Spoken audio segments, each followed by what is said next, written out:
Hey everybody, welcome to this week's Roundup. No special announcements or anything, so let's jump right in. First up, the developer Infidelity has just released his latest NES to SNES conversion, this time for Mega Man 6.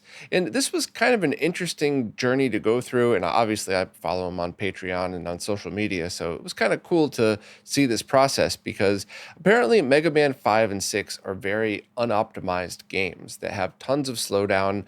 And at first, the developer thought, okay, well, I'll just apply all of the usual fast ROM conversions and everything, all of the stuff that makes these conversions awesome because it's the same game with little to no sprite flicker or little to no slowdown. And that ended up not really doing anything because of the original code problems with it. So apparently there was a developer out there who ended up doing some kind of deep dive fixes for the Japanese version of the game, Rockman.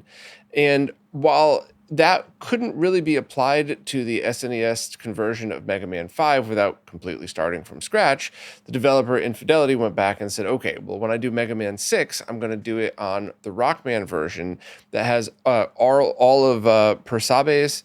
I think that's how you say the name. I'm very sorry, but the developer Persabe's optimizations already applied, so that way both can be combined. So this version of Mega Man 6 has all of the typical enhancements you would expect, plus Persabe's enhancements as well, making this game way more playable than the original. So this one is definitely something that's worth checking out if you're even remotely interested in Mega Man games. And even if you'd originally played them on the NES and didn't like them, I would say play this one again, Mega Man 6 on the SNES, just to see what it's like. This also has a bunch of other awesome options, like you could select which palette you want, because the NES color palettes never perfectly match, so you could choose whichever ones that look best to your eyes for that game. There's also a couple of other quality of life things.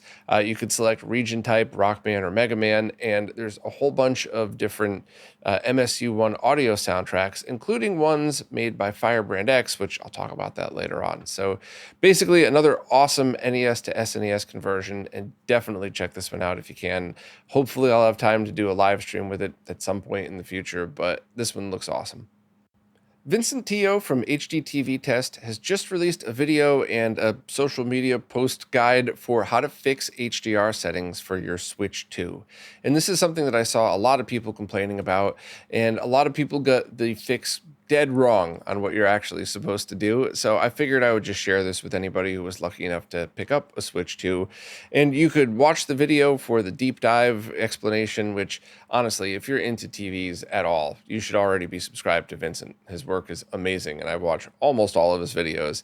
But also, if you just want to skip to the end, you could click on the social media post and walk through the different settings that need to be changed on your TV to match which setting works best for that mode. Now, I think this is, and I'm speculating here, everything I just said I'm pretty sure of, but this next bit is speculation, that a lot of TVs remember settings per mode. So if you set it, like let's say you have your Switch 2 plugged into HDMI input 3, and when you calibrate all of the settings at 1080p 60 or 4K 60 SDR, you have to redo those settings with HDR. So it should be, in most cases, one of those things where when you switch to HDR mode, you put all the settings that way, and then if you have games that are SDR only, do the other settings, but you only should have to do it once per resolution per HDR SDR setting. But please let me know in the comments if that's something that's not common, because certainly is with LG OLEDs, and I don't have too much experience with a lot of other TVs. I have tons of cheap TVs I've used over the years and been able to test, but certainly not expensive ones. I definitely don't have the budget for that. But yep, just wanted to pass this along because this was awesome info, and I thought it could be a good help to all of you. Next up, the PC MIDI team has just opened pre-orders on another ISA sound card for retro PCs. This one's called the MK1869 Extreme, which is an expanded version of their previous MK1869 sound card, but this one includes the AMD Interwave audio chip, which was the backbone of the Gravis Ultrasound Extreme. Now, this is not cheap. This is going to be a $300 sound card, and you also might want extra modules like the MIDI module with it and a few others that all are an additional cost on top of that. So if you're interested, pre-orders are open until July 15th, and then they're just going to accept payment and make, whatever orders they have. But I think perspective is probably good for this one, and definitely read Vanessa's post for all the information that you want on it. But I think this is something, I think the best way to really do some kind of analogy for this would be the Neptune. So if you want to play Genesis, Sega CD, Master System games, 32X games, all in one, you could probably just get a Mister and, a basic D10 Nano, and you have everything that you need right there, and it's a really awesome experience. But there are some of us that just really love the idea of taking original Genesis and 32X chips and putting them on Cosam's motherboard and slapping it in a beautiful case, and now you feel like you have what would have been a Sega Neptune that you could plug your cartridges into. At the end of the day, the gameplay is probably going to be identical, but that's not what some of us want. Just the same way that some of us could buy a newer car that's styled like olders, and others of us would just really want an old classic car. These are all choices, and there are price points that fit every single person's use case. So while this one's expensive, I would not call it overpriced because of what goes into it, but there are things like the PicoGus that do other things that, Raspberry Pi Pico-based emulation of these sound cards. So you could still use your original retro PCs, but maybe kind of get a cheaper way of getting audio on them. I don't know. I just want to make the point that, just like I always do, just because it's expensive does not necessarily mean it's overpriced. And that's definitely not the vibes I get from the PC MIDI team. They just have small runs of stuff that's hard to make and expensive to make. So if you want all the info of what this thing can do, how it compares with the others, and really just some more insight on it, please check out Vanessa's post. But I think it's really cool, and I certainly think it's something that a lot of retro PC enthusiasts would be interested in. Mike Chi has just released a beta firmware for the RetroTINK 4Ks and the 5X that enables smooth handling of transitions between 240p and 480i. And this is a very big deal because the way this works is it essentially treats the input signal as just 15 kilohertz, the exact same way that CRTs and any analog equipment would have. Because analog equipment doesn't see resolution, it just sees frequency and refresh rate. So for both 240p and 480i are 15 kilohertz signals. So the RetroTINKs now will read those just as 15 kilohertz, and on the output side of things, we'll do the scaling. And what that means is if you're switching between 240p and 480i, there are now 0 dropouts. Now, on both of these, the TINK 5X and 4Ks, there were definitely ways to get little to no dropouts, but it was at the cost of a little bit of lag and also some garbage information on the screen when it happened. So from a playability point of view, people who relied on stuff like the RetroTINKs and flat panel TVs in order to play these could at least get an experience where they didn't drop signal for seconds on end, which is a big deal because if you're trying to play through a game, you go into the menu, fine. Waiting 2 seconds to go into the menu is annoying, but you press the button to get out of the menu, 2 or 3 seconds go by, you could be dead while you're staring at a black screen while you're getting shot at your game. So being able to do this is an awesome deal. As always, it is a free firmware update, and as always, this is just a basic firmware update. It doesn't void your warranty at all. If for whatever reason you want to go back to a previous, you could do that. There's no reason not to try it if you have a TINK 4K. If you have a RetroTINK 5X, and by the way, how amazing is it that Mike is still pumping awesome features into a years old product when there's already newer versions available. But anyway, if you have a TINK 5X and you've manually dialed in a bunch of profiles, unless this is a very important feature for you, maybe you want to hold off just in case anything else is added. But because when you redo the firmware on the 5X, you lose the profiles that you have dialed in. So not too big of a deal, but definitely something to note. And the only other thing that I want to talk about here is tape transfer, because anybody who's tried to transfer tapes that maybe your VCR, its on-screen menu is 240p. That's definitely the case with a couple of the ones I've used. Or maybe you have mixed content. Maybe you have old VHS tapes where you have people talking and then you have old video game gameplay footage. You're going to constantly be swapping through different resolutions like that. And in fact, even if you open up the status menu of the TINK 4K, as you hit pause and rewind, or as your VCR is just sitting at static, it'll show slightly different resolutions. So having this feature is awesome because you should be able to get no dropouts on that. With the new TBC function, you should be able to get it so each field is perfect without any mixing up of it. However, this is still beta. So on the video game side of things, absolutely try it. What's the worst that could happen? You get a quick 2-second glitch that you would have gotten anyway for your video game. Not a big deal. But for tape transfer, I would hold off unless you're somebody that specifically wants to do this kind of testing and provide feedback and all of that. Like if you're going into this knowing like, hey, let me test some new stuff, then maybe it's not going to work right. Awesome. But definitely don't start ripping your collection with this firmware yet, because I want to do some more deep dives to it. What I've found is that if you're in 480i pass-through mode, which is certainly one of my favorite ways to do it, because then you could have your original archive and have all of your stuff scaled later on. If you have the audio captured by a separate device, it did work better than before. There was a slight improvement in that for the intentionally damaged tapes that I use for all of this testing. And to be honest, if somebody's going to be as pedantic as me and record in direct 480i to have that kind of archiving, you might be wanting to use your own analog to digital interface. I use the Motu M4 and just run your VCR directly into that. It is as easy as just simply plugging your analog cables into a different device and switching a different input in VDub. So that wasn't too big of a deal, but there's a few things that I want to check. I was getting some pops on the audio, which happens with my Motu now and then. So, freaking Windows, what do you expect? But so that's one of the things. As also, if you're going to higher resolutions, so 480p and up, you should be able to swap between modes to get some of this, the advantage of some of this. And at worst, you could do something like enable the smooth IP switching and then just leave it on triple buffer mode. So when you're going to higher resolutions, that should be okay. But once again, I want to do some more deep dive testing, because when it comes to video games where there's very little that could affect your gameplay, I don't mind just, doing a couple of tests and saying, all right, I think it works, try it out. But when you're talking about archiving stuff and, stuff that might be very important to you, and stuff like that's on magnetic tape where every single time you play it, you degrade the quality a tiny, tiny bit, I would say just hold off. And I wanted to over-explain it just to have you understand why. I also wrote it out in the post here. At the bottom of the post, there's videos explaining what to do for all of this stuff. But I just think these are amazing devices for not just video games.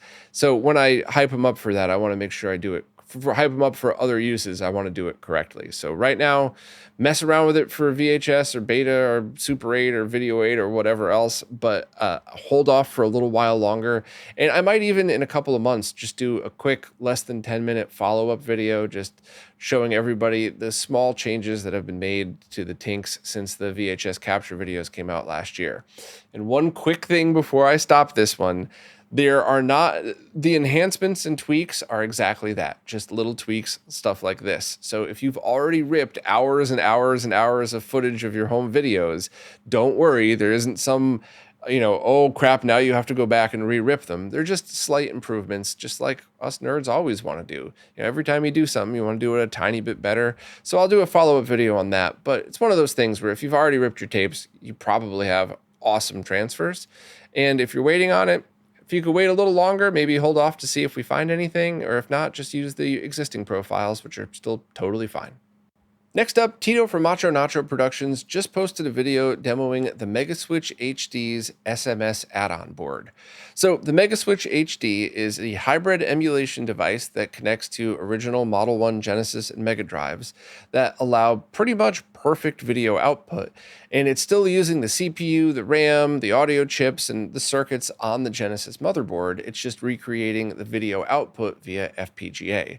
So it's a pretty cool device for people that are looking for exactly that. However, it didn't support the Master System mode because you need a different set of chips emulated on a different part of the motherboard.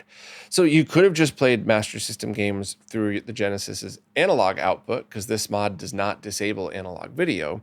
However, the Stanislav was able to create an add-on board that allows you to install it and have digital SMS output as well, which I think is really cool because original Master Systems are almost all plagued with terrible jail bars, and the Genesis ones aren't the best video output. They have amazing sound output in most cases, but you need some kind of mod to get decent video out of them.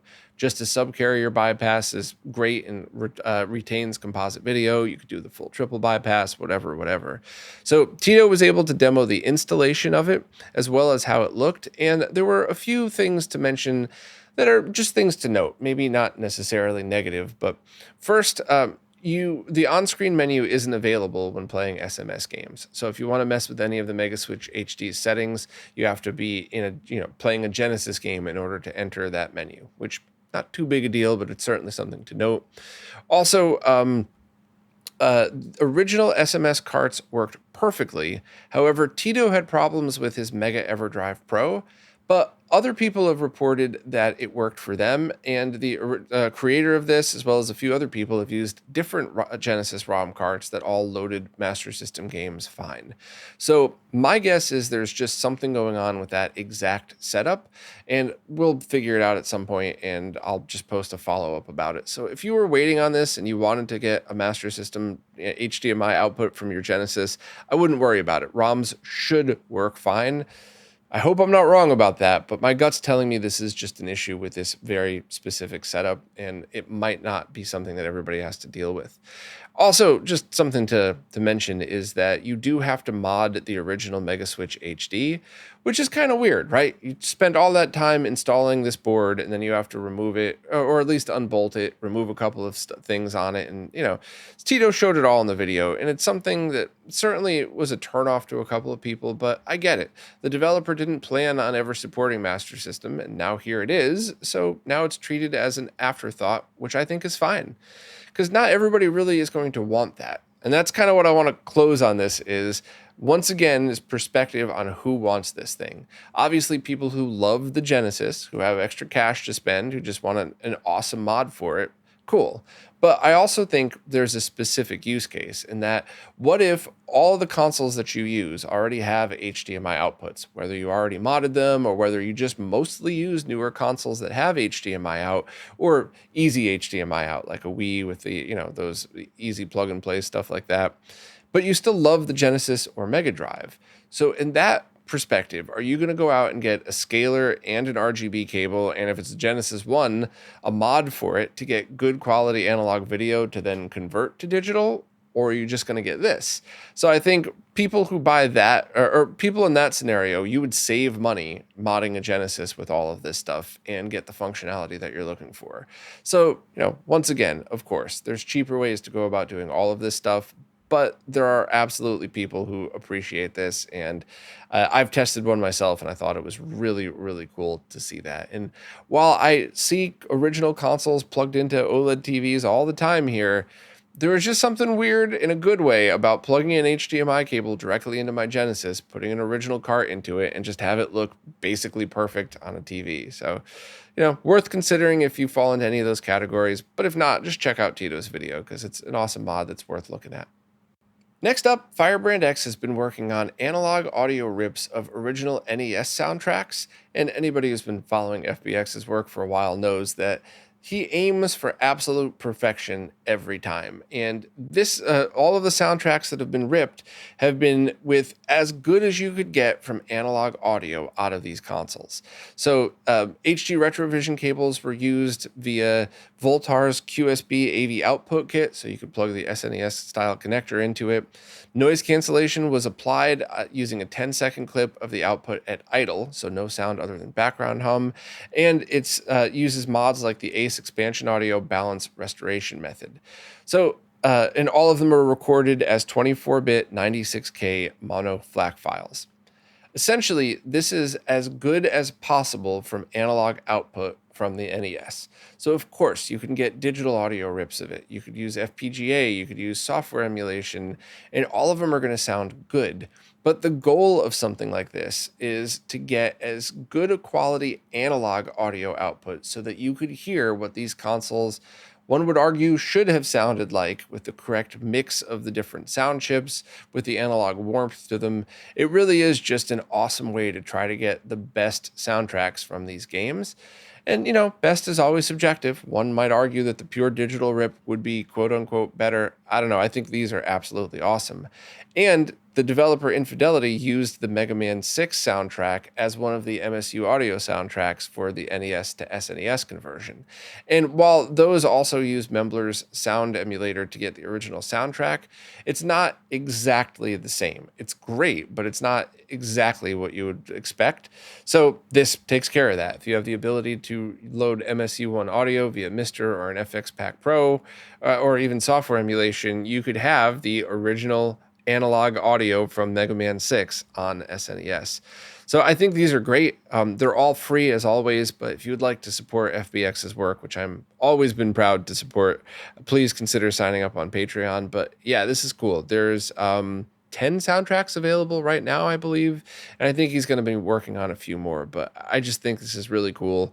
And if you're into, retro game soundtracks, or especially if you're a developer doing stuff like these conversions, you might want to consider checking these out and maybe including them as an MSU1 pack. Now it's time for this week's Mr. Updates, care of Lou from Lou's Retro Source. As usual, I'm going to skim through these and just give my thoughts where I feel like it, but if you want more info and visual examples, please check out Lou's video. First up, Anton Gale has been working on an Exidy 440 core, but development has taken a bit longer than expected. And this is hardware from the 80s that was used to run many light gun games. And I'm a fan of light gun games, so hopefully Anton will be able to get through this at some point. Next up, Hans Tweaker on Reddit created an open source MIDI board that allows you to connect an external synthesizer like a Roland Sound Canvas to your Mister. The device has the added feature of being able to route audio back to the Mister via I2S. So always cool to see more accessories and attachments for that. Next up, the Mr. Organize project has been updated with a bunch of different consoles and retro computers, and including different hacks like SNES MSU1 or Mega Drive MSU MD, etc. Next, Hotego's older cores have gone through some minor maintenance updates, some fixes and stuff like that. And basically, I just always like shouting out developers who go back and fix previous stuff after they've learned new things, building the new cores. It's not just about whatever's new and shiny. It's about keeping these cores as accurate and updated as possible. So thanks to Hotego for always working on those. Next, the Taito F2 arcade core now supports Thunder Fox, a horizontally side-scrolling beat-em-up, run-and-gun, shoot-em-up type of game. That sounds nuts. Now I want to try that. And there's also other fixes to the F2 core as well. The CoinOp collection has released a core for another arcade game based on Cave Hardware, Pretty Soldier Sailor Moon, a side-scrolling beat-em-up. And the public Patreon post for the announcement has some history and technical information as well if you're interested in that. You do need to have a patched ROM with decrypted sprites to install it, but you should be able to get all instructions on that post. Next, the Ironclad Lite I/O board is back in stock, and the premium version is scheduled to ship through the month of July. Also, Mr. Multisystem 2 is still on schedule to ship in August. Their 3D print farm is also running well and keeping up with production. And their N64 snack cartridge has been modified to be a little more inspired by the original console, with the casing as being physically changed from being a chunky square to a rounded shape that kind of makes it look like an N64 cartridge has been inserted into the Mr. Multisystem. So, nice touch. Next, Hotego released a beta for the Konami two-player shooter Lightning Fighters. It's only available to Patreon subscribers at the moment, but as always, whenever these come out of beta and all the bugs are worked out, they're publicly available for completely free. There's also a bunch of other fixes and updates to a few different cores, so definitely check out Lou's post and video if you're interested in the details on that. And of course, if you rely on Lou's info as much as I do, please consider supporting on Patreon, because I could not keep up with all of this stuff without him. And of course, just subscribe on YouTube because it's free, and why not? Consoles for You now has more stock of Kosam's Neptune board, which is a homebrew motherboard based off of Sega schematics that allows you to transplant Genesis and 32X chips on it to have full functionality as if it were a real Neptune. These boards are fully populated with everything that's not proprietary from Genesis.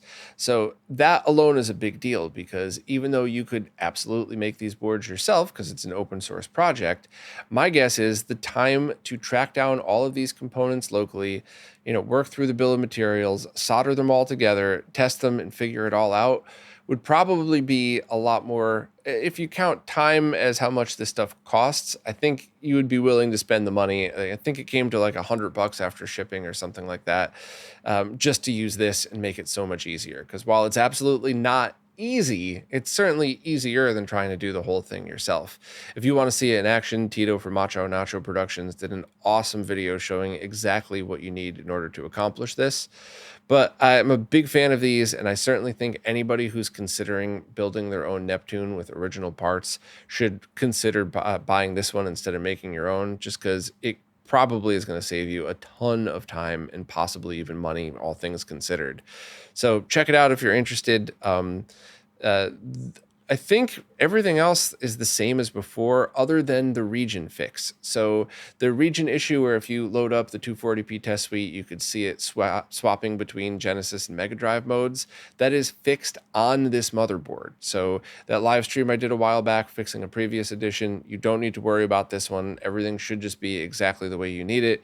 Just solder your chips, set the jumpers if you need to, and go from there. So thanks to Jan from Consoles for You to continue to make these, because there's such a huge time saver, and hopefully this will make things a lot easier for people. And speaking of the Neptune, GamesCare has just opened an interest check for people who might be purchasing their GF1 Neptune. This is not a pre-order. You don't put a penny down. You don't put your credit card. You just put your email address in there just to show them that you're going to be interested in buying it when it's available, hopefully at the end of this year. And this is an FPGA-based Neptune, so it's going to look just like the one I talked about a second ago that has original chips, but there are no original chips in this one. It still should be able to read 32X and Genesis cartridges right out of the box. You should be able to play Master System games via an adapter, and all of these should launch from an microSD if you want to play homebrew as well. And it should be compatible with Sega CD hardware, original Sega CD hardware. But all of this is FPGA based.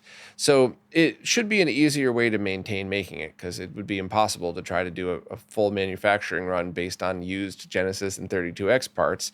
So this makes sense. This is for people that want to use original cartridges, but have an awesome looking Neptune. And once again, this is not a pre-order. I think because of the bad press the other company got, GamesCare decided they're not going to take anybody's money until they're made and ready to go. But that's a huge risk, because this is the perfect thing that crowdfunding should be used for, because you can know exactly how many to make. You have your minimum cutoff. And now with people just kind of jumping on an interest checklist, it's still a huge gamble. So if you planned on buying one of these, definitely put your email address in and let them know. The price hasn't been confirmed, but it should be about what you would expect from other FPGA-based consoles that accept original cartridges. So not stupidly expensive by any stretch. Certainly cheaper than building a Neptune with original parts, but like I talked about probably 3 times already in this podcast, there are solutions for everybody, and I'm excited for this one. I think this is going to be very cool. This is going to have built-in analog and HDMI output, so you could have all original functionality as well as HDMI. And it's also going to have a Wi-Fi chip and the ability to buy homebrew games and indie titles. So people who make games who want to easily sell them to people should be able to do that through here. But all of that's awesome. I just think it's cool that we'd be able to pick up a Neptune for a reasonable price that you just plug your cartridges in. And I think this is probably going to be a lot of people's go-to Genesis because of how easy it would be, provided everything works right. But samples should be going out to testers within a couple of months. And then once it's ready for purchase, everybody will, we'll all let you know. And they're aiming for the end of this year, but without crowdfunding, who knows what delays they might run into. So please, once again, this is not the drama project. This is a total different one. And if you have interest in this, put your email address in and nothing else. You don't need to put a credit card or anything down, and let the company know if you're going to be picking one up at the end of the year. There's also a couple of videos they posted online to show the prototype in action and a fun teaser video on their YouTube page and stuff like that. So check it out if you're interested, but I'm very fired up for this. I will definitely be buying one because I love the Genesis and I love the idea of a Neptune, and we'll all just kind of go from there and see. But this has got a lot of potential to be basically your go-to HDMI Genesis with also analog output as well. So I recently started a review of what's essentially a webcam that accepts micro four thirds lenses like the ones that you would see on the GH5 that I'm using right now. And it was pretty much the worst product I have ever used. And I got so frustrated, I didn't even finish the review. I boxed it up and sent it back. So I want to rant a little bit about that here, but there is nothing after this. I don't want to waste anybody's time at all. So if you don't care, please drop off. Thank you for listening. I'll see you next week. But if you want to hear about a product that could have been amazing, but is total garbage and so frustrating with one feature in quotes that I cannot believe they actually added to this, and not in a good way, please stick around with me. So basically, this is a small square-shaped device that plugs into your computer via USB or HDMI if you want to, and has a separate jack for power, which is weird. So you have a USB-C power connector, and if you want to use it as a USB-C webcam, you have to have a second cable plugged in. That's frustrating because the power supply doesn't require a ton of power. So this totally could have all just been done over one connector. Whatever, let's just move on. In USB webcam mode, it is meh at best. Yes, you do get the advantage of having a Lumix lens or any micro four thirds lens. I use the Lumix Leica lenses on there just because that's what I already own. So yeah, it's a little bit better, but the connectivity is exactly what you'd expect from a USB webcam. Everything's kind of pixelated with higher compression. It really performed closer to that Kio Razor webcam I used for a while. It was slightly better due to the lenses, and it just shows up as a UVC device. So when you add it to OBS, you could just open the controls there, and most of those controls did not work. The focus barely worked at all. Any of the other controls, it was just like the world's worst webcam, but almost $500. But that's not why I bought it. I bought it because my favorite way to record video is to have my GH5, which is now with a ceiling mount. HDMI goes into my capture card, USB goes into the PC. So all I do when I record all of these videos is I turn on the camera and then I reach behind it in the middle button, which is really easy to just feel around and find. I have the lens facing me, so it says, USB tether mode. I just hit the button to confirm yes, and then I control everything from my PC, essentially making this a very expensive and amazing webcam. And that's how I'm able to get decent quality video off of this, and that's how I'm able to keep things in focus, change white balance. Really, the only other thing I have to make sure is that the rotary knob is in video mode, and the switch on the lens itself is in manual focus mode, which they're almost always in those positions anyway. So that's it. So that's what I was hoping for. I was hoping this would be a hidden gem that I could use these awesome lenses I already own, take the HDMI out, plug it into the video input of my capture card, and go from there. Except that barely worked at all. And the one feature that made me so mad that I decided to return it and not even do the video. So you still need to power it from the separate USB-C power. You have HDMI going out. It could only do 4K 30 or 1080p 60 as its max, which is frustrating because they totally should have been able to do more, but whatever. It's still much cleaner via the HDMI output, so you don't have that same USB pixelation that you got, so that part was good. But the whole purpose of using a device like this is so that you could control it with your PC the same way you would a webcam. So I want you all to guess how you think this camera gets controlled once you plug it into your PC and once you're ready to go. Now, I'll give you one hint. You would think that you use that same USB cable that you would plug in for webcam use. You would think that you just plug that in, switch the mode on the camera, and use a PC app. But that's not the case. So I'm going to give you a quick 5 count here. Just think of the worst possible way you could make these controls. Just think about this for a minute. If the situation were reversed and I was listening to some fat guy ramble about tech, my answer would be they put the controls on the back, which is dumb because how would you in a webcam mode use all the controls like that? No, you plug in a USB-C mouse into the USB-C port. And then when you're in OBS, if you need to change the settings, you wiggle the mouse, bring up an on-screen menu, which is mostly in Chinese, even after using Google Translate to change the menus into English. It's still mostly in Chinese.